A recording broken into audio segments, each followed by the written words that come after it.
And thank you, Lord, for this wonderful morning that once again you have given each and every one of us, Panginoon, na nandito sa platform to wake up and experience another new day with you.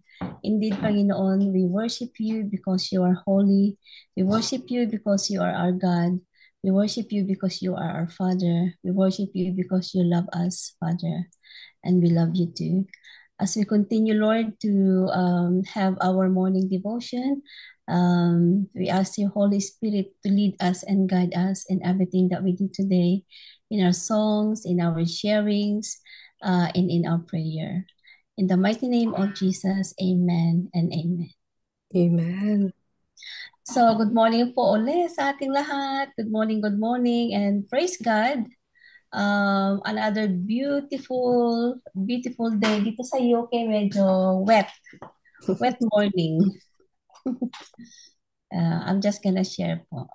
Here you go. Share.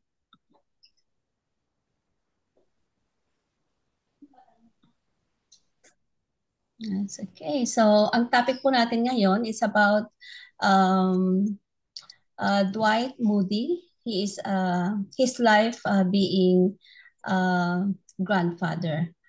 So ang title po niya is A Grandfather's Love. Almost everything in life pales in comparison to our love for our children and grandchildren. So I think all of us who are here today, we are parents, and we can relate into this. So Dwight Lyman Moody was the greatest evangelist of his day. He preached to more people than any of his contemporaries and was the catalyst of great revivals, not only in the United States and Canada, but also in England, Scotland, and Ireland.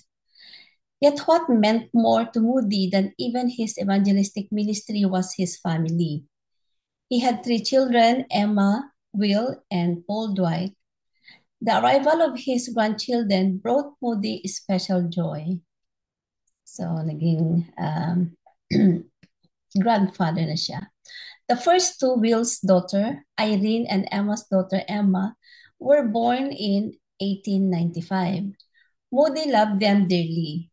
The arrival of his namesake, Dwight Lyman Moody, in November 1897 added to his delight. But no one could foresee that his beloved grandchildren would soon precipitate his final crisis. On November 30, 1898, while in Colorado, Moody received a telegram that stunned him. Little 1-year-old Dwight, yung pinangalan sa kanya, his pride and joy had died. Heavy with grief, Moody wrote to the sorrowing parents, I know Dwight is having a good time, and we should rejoice with him. What would the mansions be without children? He was the last to come into our circle, and he is the first to go up there. So safe, so free from all the sorrow we are passing through. I thank God for such a life. It was nearly all smiles and sunshine, and what a glorified body he will have, and with what joy he will await your coming. God does not give us such a strong love for each other for a few days or years, but it is going to last forever, and you will have the dear little man with you for ages and ages, and love will keep us increasing. The Master has need of him, and he would not have called him. And you should feel highly honored that you had anything in your home that he wanted. I cannot think of him as belonging to earth. The more I think of him, the more I think he was only sent to draw us closer to each other and up to the world of light and joy.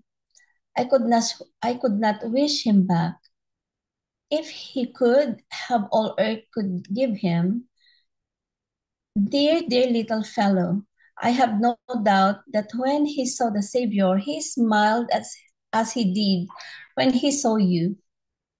And the word that keeps coming to my mind is this: it is well with the child. Thank God Dwight is safe at home, and we will all of us see him soon. Your loving father, L.D. Moody. So ang ganda ng sinulat niya sa kanyang mga anak. It's a very encouraging word, uplifting word. The following March, little Irene fell ill with tuberculosis, and by August, she was wasting away. Moody brought Will, his wife, May, and little Irene into his home to offer any help he could, but nothing could be done to save her. To their great sorrow, Irene died just 8 months after her baby brother. At the funeral, Moody unexpectedly rose and spoke of Elijah waiting in the valley of Jordan so many years ago for the chariot of God to take him home. Again, the chariot of God came down to the Connecticut Valley yesterday morning about 6:30 and took our little Irene home.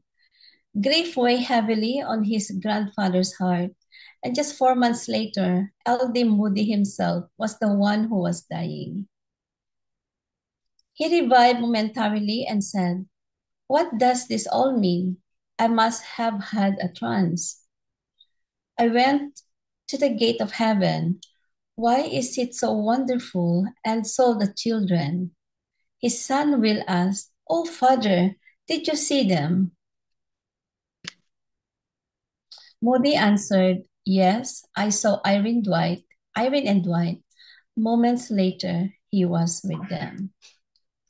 So, yun po yung naging karanasan ng family ni Dwight, L.D. Moody.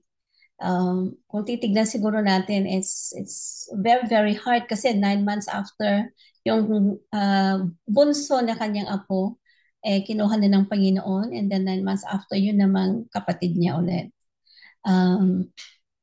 Nakababatang kapatid niya ang kinuha ng Panginoon. But we can see here how Moody reacted, di ba? Yung unang pagkamatay niya, sabi niya, paano yung mansion kung walang bata? And the words of encouragement na binigay niya sa kanyang mga anak is just so amazing. And you can only probably say that words if you know heaven, if you know who is in heaven. Kaya, well, Dwight is, L.D. Moody is a great evangelist. So he had a good relationship with God. So he's just imparting that kind of relationship to his children in times of sorrow and in times of grief, in times of trouble. It's always nice to know, especially yung mother and father ang nagsasabi noon. And then, when Moody, nandun din siya sa bingit ng kamatayan, sabi niya, parang nagkaroon ba ako ng trance? That like, napunta ba ako sa heaven for few hours because nakita ko ang ganda-ganda, and then I saw the children. Nakita niya yung dalawang apo niya doon. And then after that, that word of reassurance to the parents of the children who died is very nice. Alam mo yung talagang alam mo kung nasaan napunta yung dalawang anak mo. And now their father, Moody Dwight, will be with them. And I just okay, so sa reflection po natin, sabi niya, have you experienced the loss of someone close to you? Grief can be an overpowering obstacle in our lives that it can seem impossible to overcome. The enormity of Moody's grief at the deaths of his children was matched only by the depth of God's comfort. Bring your loss to him and accept his comfort. Yes. And ang memory verse po natin ay matatagpuan sa Isaiah 30:18. Sabi niya, the Lord still waits for you to come to him so he can show you his love and compassion, for the Lord is a faithful God. Amen. Amen. So pwede po tayo mag-share dito if we have sa reflection natin.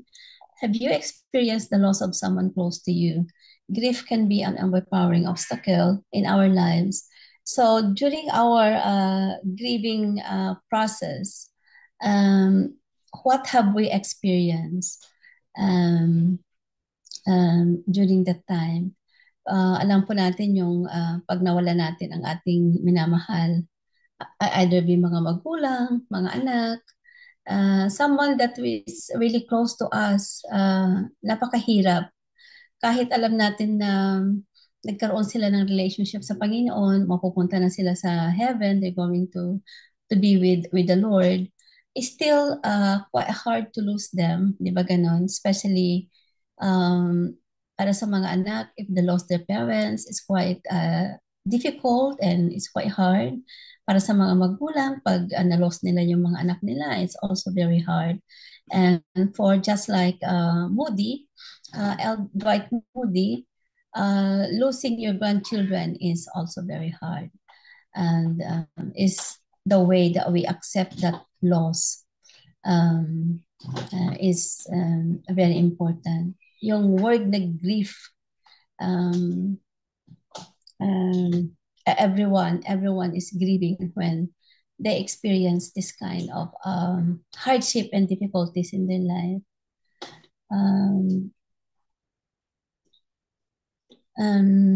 Kaya sabi nga nila, we have to encourage everyone to have the time to grieve. Kasi it affects the person who is affected. Hindi po pwede yung wala kang enough grieving time. Actually, I want to share you something maaga pa naman. Naging lesson po namin ito sa sa LGI. Just sharing, our teacher was a Cookie Puno. Hindi ko naman isi-share lahat yung parang pinaka-ano lang niya, kabuuan lang niya. Sabi niya ganun, when Jesus encounters your grief, being a Christian, we know that if we go through to this kind of situation, yung nawala ang ating mga minamahal, may namatay sa family, hindi tayo iniiwan ng Panginoon. Jesus is there with us. So, just quickly reading the grief, sabi niya, grief is a natural response to loss. It's the emotional suffering you feel when something or someone you love is taken away. Often, the pain of loss feel overwhelming. Especially yung first time pa lang na nalaman natin. It's either be kung ano po yung naging how we lost our loved ones. Is it parang biglaan? I remember when our father died, biglaan nung namatay si Papsi. They were going to coming back from Isabela to Manila. On their way, nagkaroon siya ng heart attack. So after that, we just saw our father in the hospital. Hindi na namin siya nakitang buhay pa, but the Lord has taken him in the hospital. So um, parang ang hirap ba na sometimes we have to ask God, how did it happen? Parang bakit nangyari sa parang bigla-biglaan, sometimes like that. But that is a part of grieving process. And sabi niya dito yung coping with grief. I'm just gonna say yung hinighlight dito ni Pastor Cookie, sabi niya ganun, in Christ, your grief will not be ignored. So yun yung principle number 1 niya. We know as a children of God, kaya nasabi ko kanina, God knows kung ano yung pinagdadaanan natin. Alam na alam niya at sinasamahan niya tayo throughout the way. There was never a time with our experience na parang malayo ang Panginoon. But we've experienced Him during that grieving process. Um, nung namatay si Papsi, yung kasi yung pagkamatay ni Mamsi is the same. God was there all the time. We have experience. And yung pangalawang principle na shinare ni Pastor Cookie, in Christ, your grief leads to greater intimacy. Mm. Di ba? Where else we can go but except to God. Di ba? So the more we experience pain, the more we are grieving, the more we become closer to God kasi siya na yung kinakausap natin. Siya na yung palagi nating pinagsasabihan ng ating nararamdaman. Ang Panginoon na, si Jesus na ang palaging, Lord, we always seek His guidance and His presence and His comfort at the same time. Kaya mas lalo tayong nagkakaroon ng intimacy. And yung third na principle niya, sabi niya, in Christ, your grief ushers a new beginning. Mm. So, napakaganda po ng um, knowing that Jesus is there all the time during our grieving process makes a lot of difference rather than not knowing. Kaya po yun yung pagkakaiba pagkilala mo ang Panginoon. Even if you go through this kind of situations, parang gumagaan siya because we know that God, the giver of life, is also God, the taker of life. And everything is under His hands. And then, i-share ko lang din yung sa Revelation 22:3. Sabi niya, there is life after grief. Every ending is a beginning in Jesus. He is the Alpha and the Omega. Praise God, praise God. But we should honor the grieving process of the person undergoing these kind of things. Minsan, di ba, hindi natin alam kung paano natin sasabihin. One of our friends, kilala to ni Ate Penet when uh, he just texted that they just lost their son. And then I said, can you call me? Kasi kahit ako I was also shocked kasi this is just lately lang. Na-shock din ako. Sabi ko, can you call me? I really need to talk to you. Parang ganon. And then the father said, I'm sorry, ate, I really cannot talk. And I honor that. I honor that because I knew how difficult the family, especially especially the mom, the parents, the mom and the dad. Losing your child is not really very easy, and we honor that.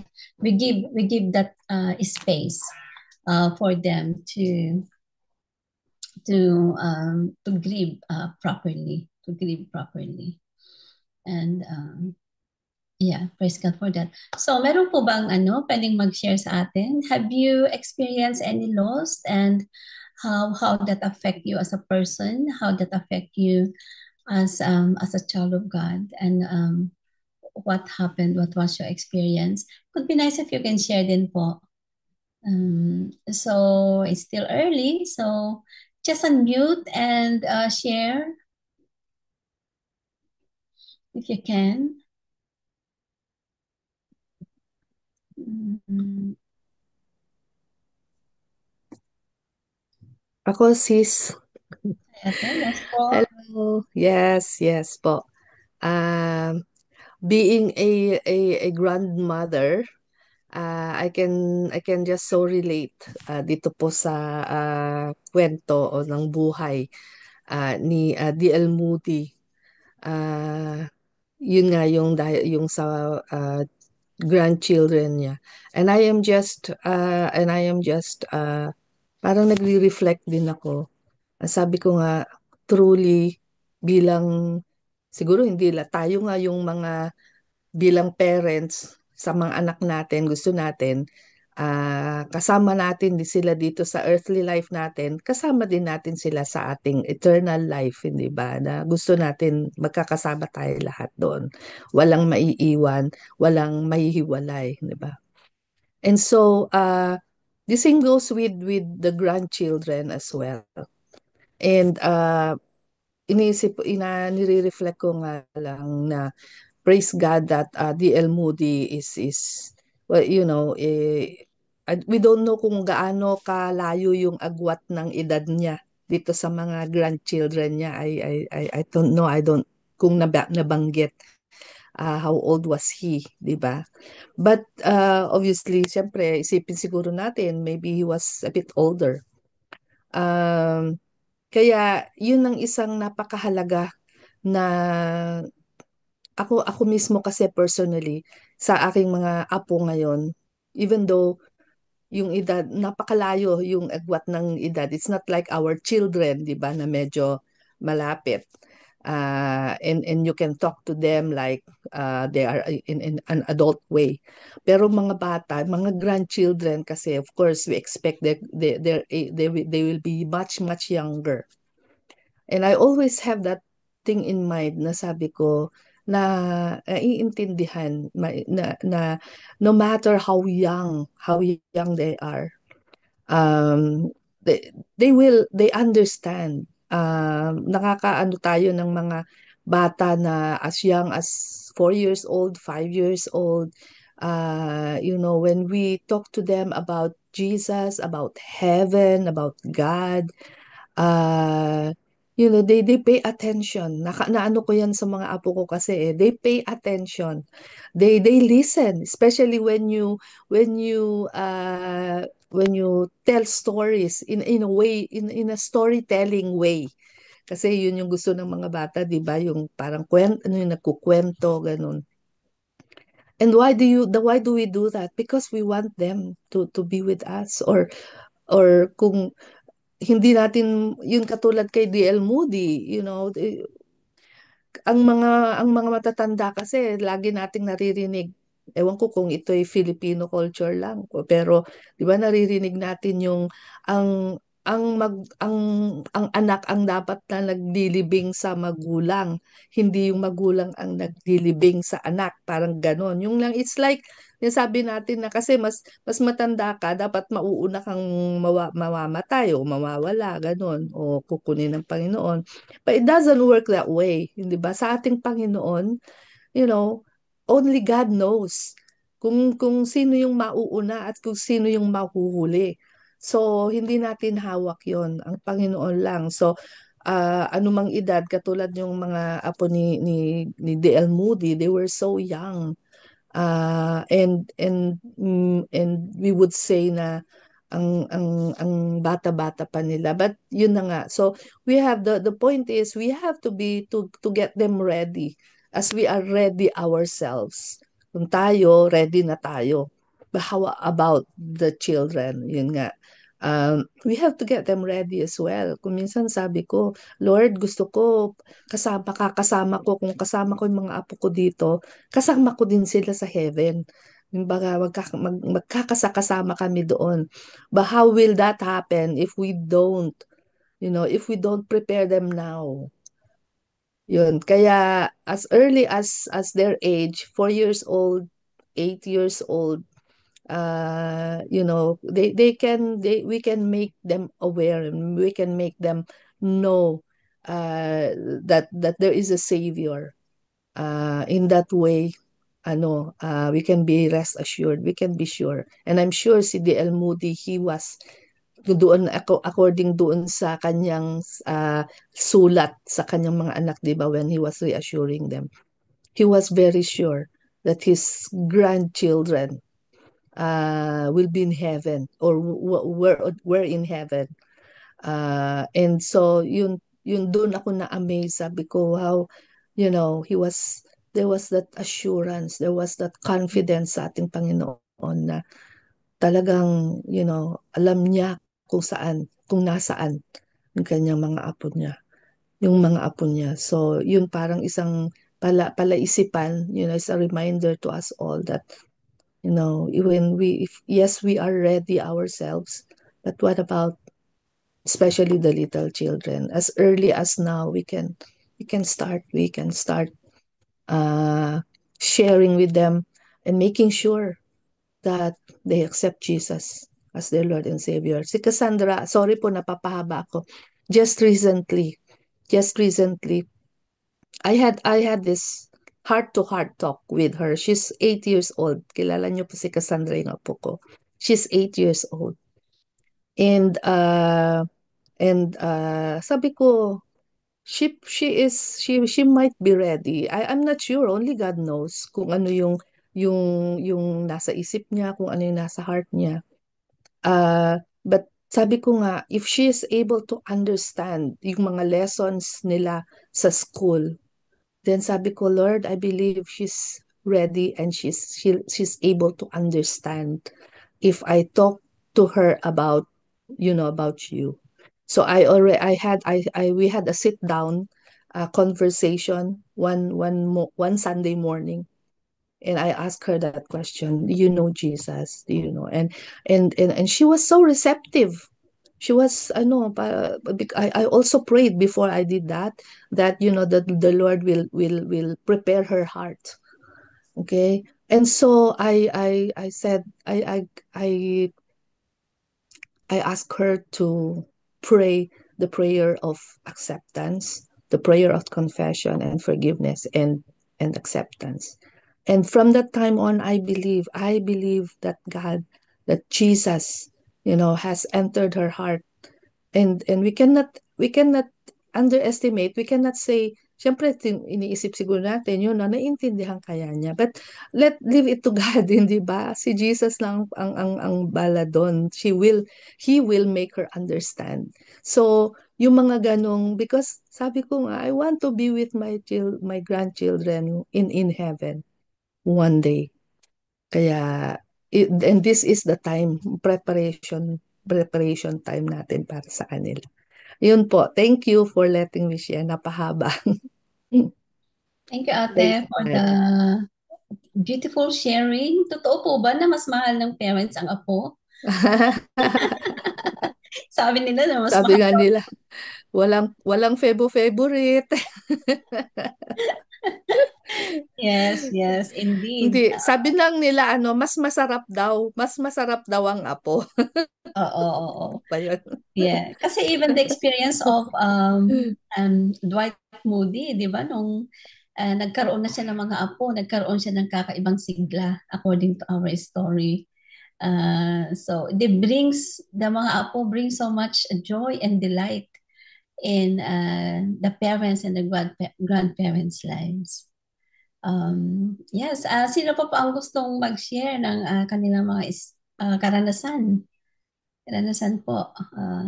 It's open. You can just Ako unmute. po sis, Ay, Auntie Flora, good morning po. Okay po. good morning po. Kasi po yung alam nyo naman po na recently my son died, pero almost 1 year na pala. So, ang nauna pong nawala ay yung husband ko po. Um, I was stronger when my son died kasi marami na po akong experience losing my loved ones, mga parents ko po.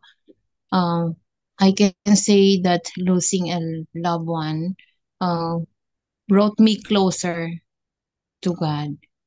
Um, I came to know na death is really will really come to pass. So I have to prepare myself facing God kasi marami po akong, I mean, although we call ourselves Christians, we still make mistake. But knowing that Jesus already died for our sins makes me more stronger to face death. Kasi dati po, takot po ako sa patay, takot din po akong mamatay. Pero with all this, there is assurance that we will face God. There will be judgment, and that there's no way we can pay the penalty of our sins except Jesus. So knowing that Jesus is my Lord and Savior makes me stronger to face death. Tapos, although I really don't know what is inside the heart of those loved ones that I already lost and went ahead of me, um, pinanghahawakan ko po lagi yung salita ng Diyos in Acts 16:31 saying, believe in the Lord Jesus Christ, and you and your whole household will be saved. Yun po yun. And I thank God so much for His word, kasi po, every word of God is truth and it will really come to pass. Tapos po, yung sa grandchildren naman po, I have only one granddaughter and nandyan pa siya sa UK, magkalayo po kami. Although when she was young, she was studying in a Christian school, they always invite even the small children to believe in Jesus of what He has done on the cross, that though we make mistakes, He already died for the penalty of our sins. So, ano lang po ang nagagawa ko is, I just send her Bible quotations and she just say thank you for them.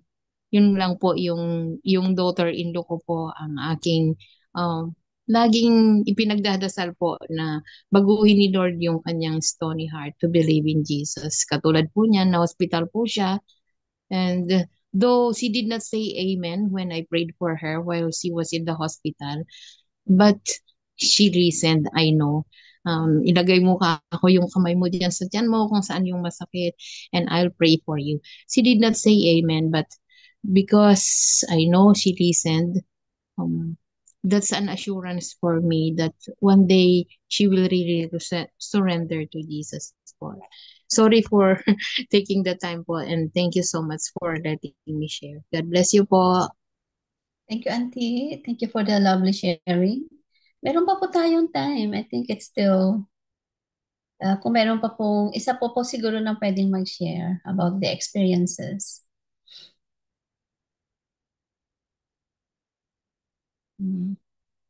Okay, kung wala na po, I'm just gonna really read this one, the last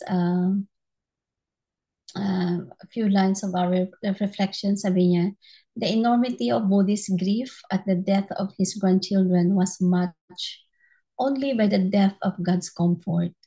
Bring your loss to Him and accept His comfort. Yan, yan. We are rest assured that in times of this, God's comfort comes to us. Amen. Kung wala na pong pwedeng mag-share, I can give it back to Ate Finette. Stop sharing for our prayer. Amen and amen. Praise God. So thank you, Sister Ruth, for that very encouraging sharing of God's Word. Indeed, sa araw-araw mga kapatid, we need all these reassurances, we need these words to strengthen us kasi yung loss, it might not be in the form of, death of loved ones, but it can be anything, diba? It can be anything na nawawala sa buhay natin. It can be anything that will cause us to grieve or to feel discouraged.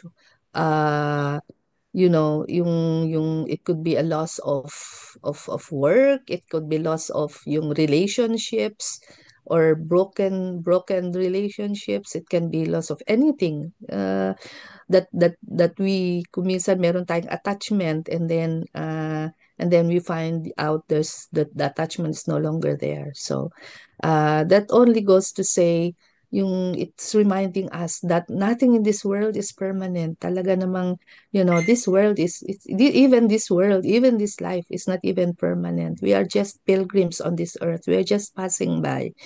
Diba? Hindi ito yung ating permanent home.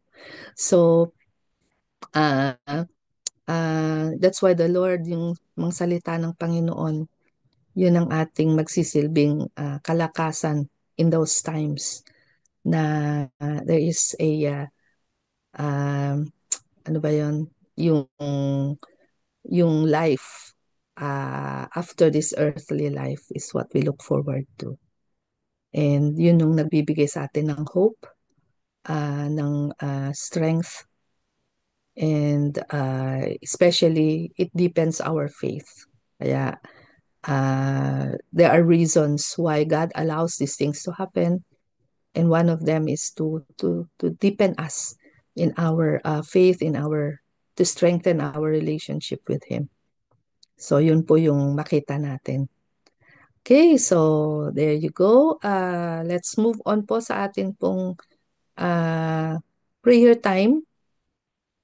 And of course, umpisahan na po natin sa ating panalangin para sa ating mga kapatid na mayroong karamdaman. At kung meron po tayong mga alam na nangangailangan po ng prayers for healing at wala po sila dyan sa ating list, then let us also include them in our prayer. Sa mga panahon na to, alam ko maraming mga nagkakasakit, especially dahil nagbabago yung panahon, it's getting colder and colder. And but let us just believe in the power of prayer. Maraming beses na nating napatunayan yan. Hindi lamang dito sa global, kundi sa ating mga in other areas of our lives na ang Panginoon ay tunay na tumutugon sa ating mga panalangin, especially if we are praying in deep faith, in firm faith, and believing. Napakahalaga yung yung naniniwala talaga tayo na ang ating Panginoon is a God who heals. He is Jehovah Rapha. Okay? So sige po, and also thank God for those whom He has already healed. Siyempre, ang gusto niya ay bumabalik din tayo sa Kanya para magpasalamat. Diba? Diba yung 10 ketongin, diba na pinagaling niya? Isa lang yung bumalik para nagpasalamat at hinahanap niya yung 9. Diba? So, wag nating hayaang makabilang tayo doon sa 9 na hindi bumalik. Diba? Wag na nating hintayin na hanapin tayo ng Panginoon at sabihin niyang nasaan na yung pinagaling ko at hindi na bumalik para magpasalamat. So let us also be grateful and thankful, having that attitude of gratitude for anything that the Lord does sa ating pong mga buhay at para sa ating mga ipinapanalangin. Okay, so sige po for 1 minute. Let us all join together in this prayer for healing in all areas of our lives and in the lives of our brothers and sisters na sinasama natin sa prayers natin. For 1 minute, tayo pong lahat, let us all unmute if you are able, and let's all join together po dito sa ating prayer blast for healing. Ngayon na po. Hallelujah. Yes, Lord. Thank you, O God, that you are a God who knows our needs, who knows our situations. That if we are in ill situations, Lord, alam mo, Lord, we pray for our brothers and sisters who are needing healing from you. Open your heavens, O God, upon each one of them, and let your healing power continuously flow, O God, sa bawat isa sa kanila. Kilala mo po ang bawat isa sa kanila. Even though we cannot mention their names, but you know pa rin ano yung kailangan nila sa kanila.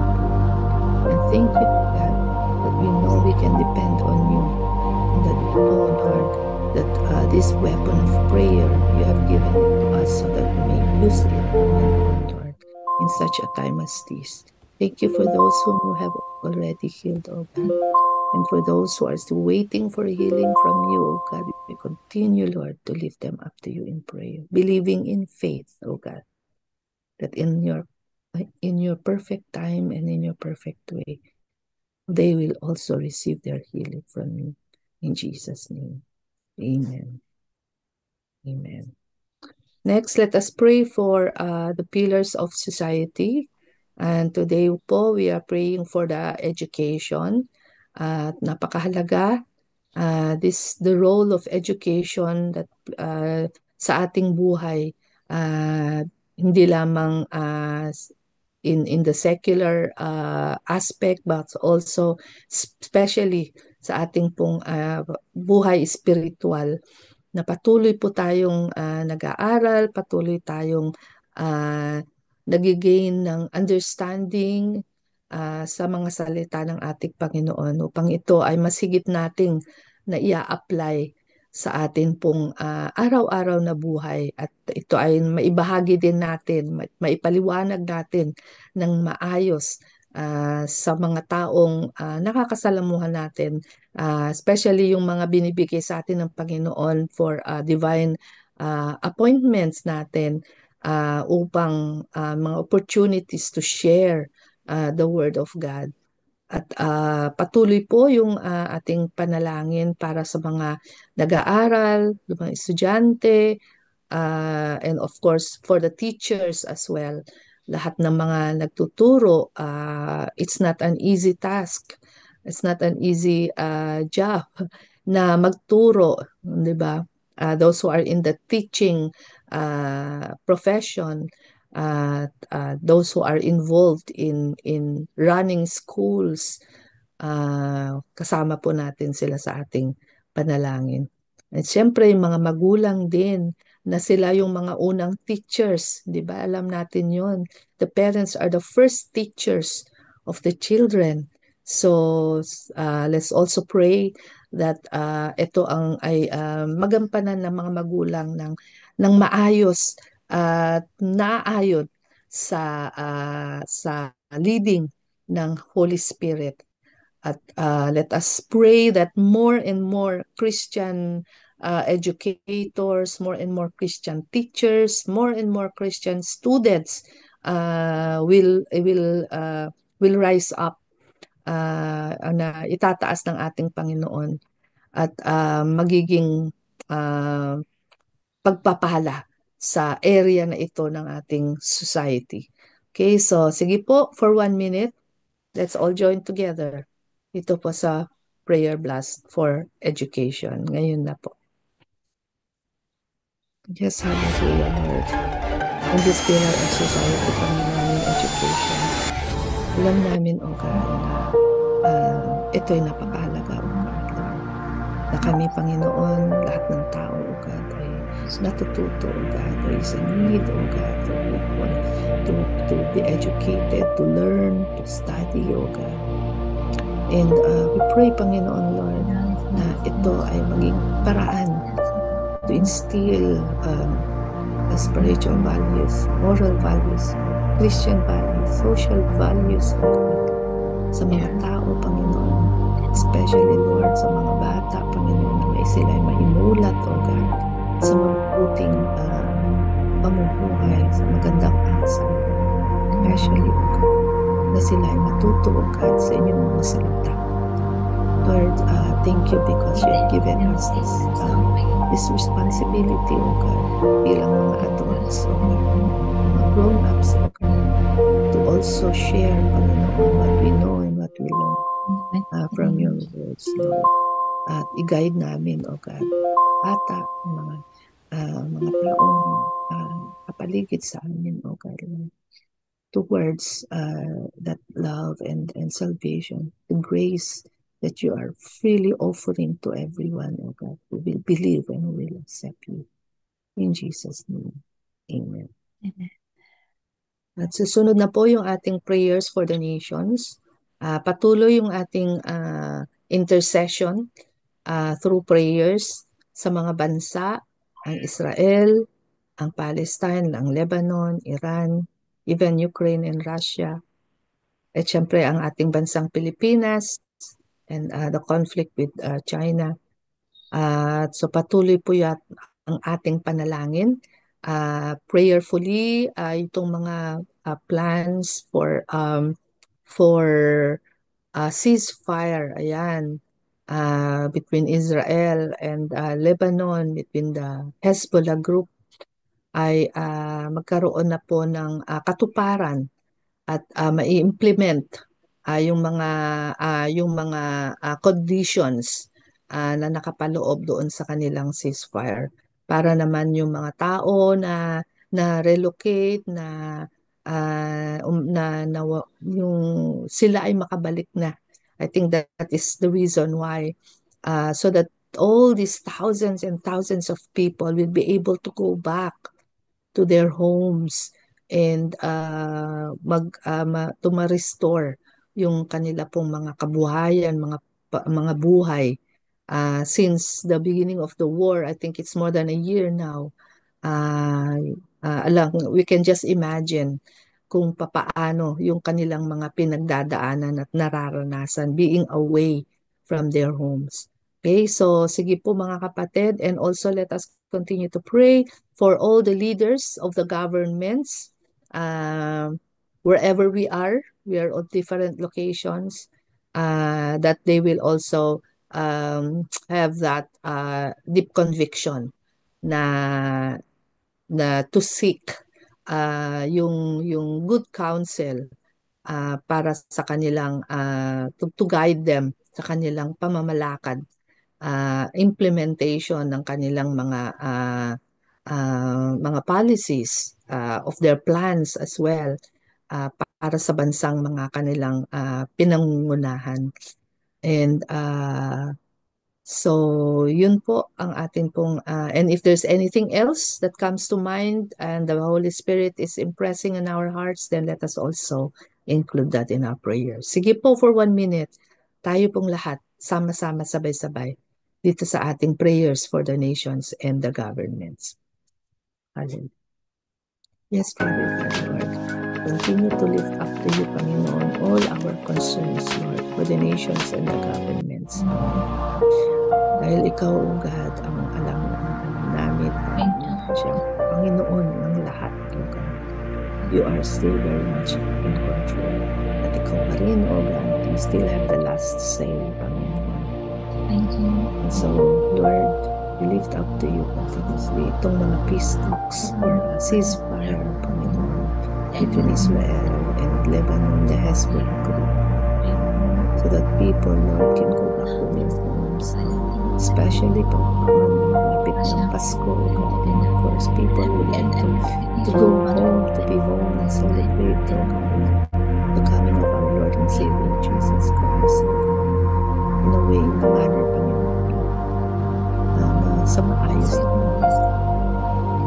no fear of wars, no threats of wars, so God, for them to experience, Lord, kapayapaan, O God, na tanging ikaw lamang, Lord. We pray for all the leaders, O God, of the nations. Help them, O God, and guide them, Panginoon, sa kanilang mga decision making, Lord. At sa mga plans nila, Lord, that their plans, O God, will be for the good of people, mas nakakarami, O God, and for the betterment, Panginoon, of their countries. In Jesus' name. Amen. Okay, so sige po, let us continue to pray for the church and the ministries.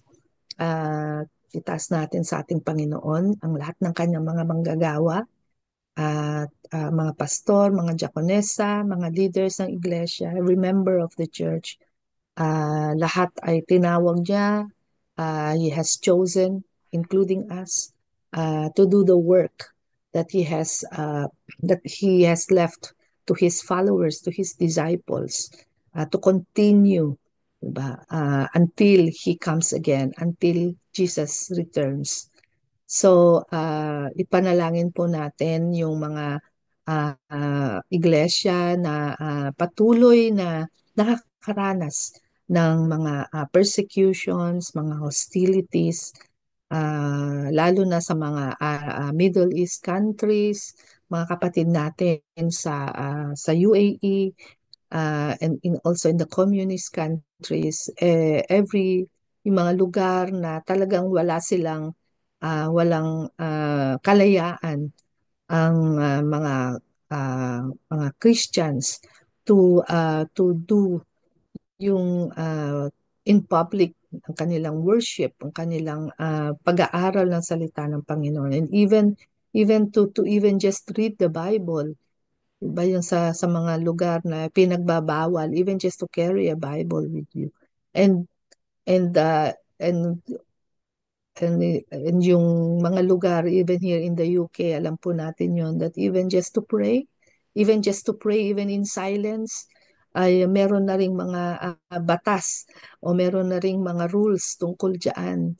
And we just pray that as the times, the signs of the times are being so evident. Nakikita natin, yung sabi sa Bible nga, 'di ba, that there will be more persecutions of Christians, there will be more yung freedom na ipagkakait sa mga believers of Jesus to exercise and to demonstrate their faith. Dito po sa UK, kahapon lang po ay naipasa na sa legislative body yung assisted dying bill. Well, if we have to say, it's more on assisted suicide, 'di ba? Nabanggit ito ni Pastor Vido May. Minsan nag-prayer blast tayo. And yesterday na nga po, November 29 was the day na nag-vote sila. And mas marami po. Mas marami sa parliament yung nag-vote ng in favor of the assisted dying. Ibig sabihin, this is going to make it legal for a person to choose to just die, parang ganon, no? And the doctors and the medical professionals will have the responsibility to assist them, to help them kill themselves. Imagine, 'di ba? So yung I don't know, times is really changing, mga kapatid, and there's an urgent call for every Christian to come together and pray intentionally, pray fervently for all these things happening. And it's not biblical at all, di ba? Because we believe, bilang mga Kristiyano, ang Panginoon lang ang mayroong karapatan, di ba? Kung kailan niya tayo gustong pauwiin sa Kanya. Kung kailan niya gustong bigyan ng end. He is the beginning, He is the end, Alpha and Omega, sabi natin, di ba? And He alone, holds in His hand kung hanggang kailan yung buhay ng isang tao. But now, man are doing, are acting like God. Anyway, that's my personal, thinking anyway, na na parang sino ba, who is man to act like God, na sila na ang nagdidikta kung hanggang kailan ang buhay ng tao. So, mga kapatid, there is really that hindi lang need, desperation talaga for us to intercede and pray for what's happening in the church, not only in the church, in our society as a whole, and in the ministries of the church. So, sige po mga kapatid, let us all pray together. Let us bless the heavens again with this prayer. And sama-sama po tayo for the prayer blast in this prayer focus po. Ngayon na po for 1 minute. Hallelujah. Yes, Lord, Father. Alam mo, Panginoon, kung ano yung aming sa puso. As believers of Christ, O God, Lord, we respect you, we honor you, we love you, O God. And we love your teachings, we love your words. And we pray, Panginoon, Lord, that the world will just also come, Panginoon, to have that same reverence, O God, sa inyong mga salita. We pray, Panginoon, for the church, O God, for all the Christians, Lord, who are willing and who are ready to stand in faith, O God, for what we believe. Panginoon, help us, O God. Help your church.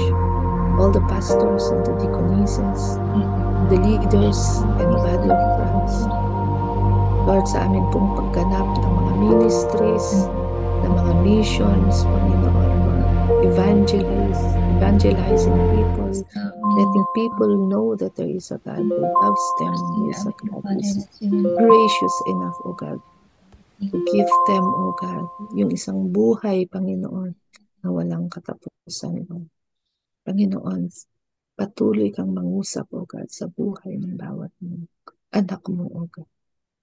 Help us, O God, to continue more and more, O God, to pray, Panginoon, for what's happening, Lord, in our surroundings, especially in the church, in the governments, Lord, in the ministries. Ikaw lamang, Panginoon, ang maitaas.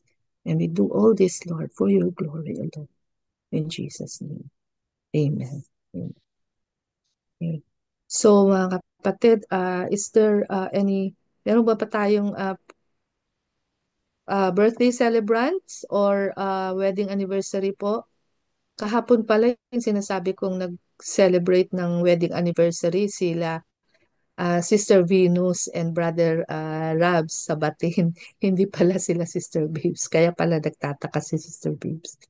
So, ayan. Wala po, ano. Okay, sige po, Sister Ruth. Closing prayer na po. Thanksgiving prayer and the benediction. Okay, probably. Ate Flora, are you okay po for the Thanksgiving prayer and Pastor Rory po sa benediction? If he can. Ate Flora, are you okay po? Yes po. Thank you, Auntie. Okay. Father God in heaven, we are here once again, Lord, in your holy presence, asking you, Lord God, to bless each and every one of us, Lord. And Lord, we just want to say thank you for loving each and every one of us, Lord, that you have given us the opportunity to come into your holy presence this morning before doing anything else. And so, Lord, we thank you for the presence of the Holy Spirit who led us, Lord God, to come and join this Daybreak Global. And Lord, because we came, you already blessed us ahead. And we thank you also for the lesson today, oh God, that we, as long as we believe in your only Son, Jesus Christ, we are assured, O Lord God, of our salvation. And that even our loved ones, Lord God, will be with us together in heaven one day, as long as we will not give up, Lord God, praying for them, those who are still lost. They will be with us too in heaven, oh God. And Lord, help us not to be selfish, but to always pray, oh Lord God, for others, especially, Lord God, our family members, down to our grandchildren. God, no one among us, Lord God, will be complacent and will relax because we are already safe. But we will continue on praying for one another, Lord, especially for our loved ones, especially in this sin darkened world already, Lord God. Using all this improved technology that sometimes, Lord God, will draw us away from you and will take our time. Instead of having time with you, Lord God, we spend even more time, Lord, in scrolling our phone. That is not making us more intimate with you. And so, Lord, with the lesson that we have, Lord God, help us to be always ready anytime you take us home. And help us, Lord, to be more intimate with you, knowing that one day, oh God, we will be with you. And Lord, we thank you for the presence of each and every one, Lord God, especially, Lord God, Sister Ruth, who led us into our devotion today. Bless her family, bless her job, and bless everything, Lord God, in her life. Also, Pastor Rory, Sister Finette, and myself, oh Lord God, and those who already left, and even those who were not able to attend with us this morning. May you bless each and every one, oh Lord God, represented here, oh God, especially those who used to attend but they were not able to attend today, wherever they are, Lord. May you bless them too, oh God. And Lord, as we face the day, we believe, Lord, that you are with us. Help us to walk humbly with you now, oh God. And with everything we do, Lord, may your name be glorified. In Jesus' name I pray. Amen. Amen. Amen.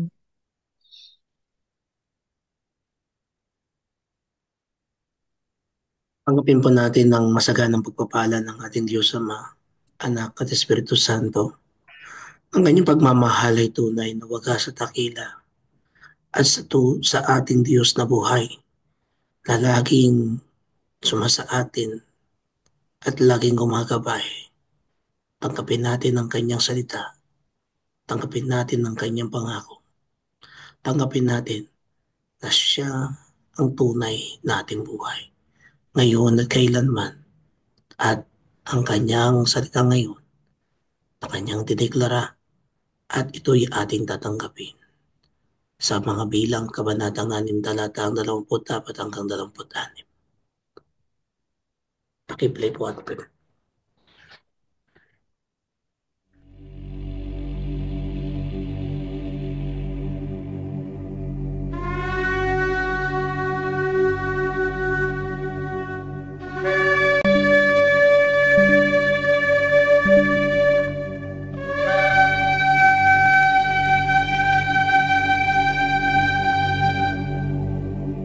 יברכך אדוני וישמרך.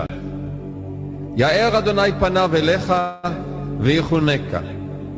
יישא אדוני פניו אליך וישם לך שלום. The Lord bless you and keep you.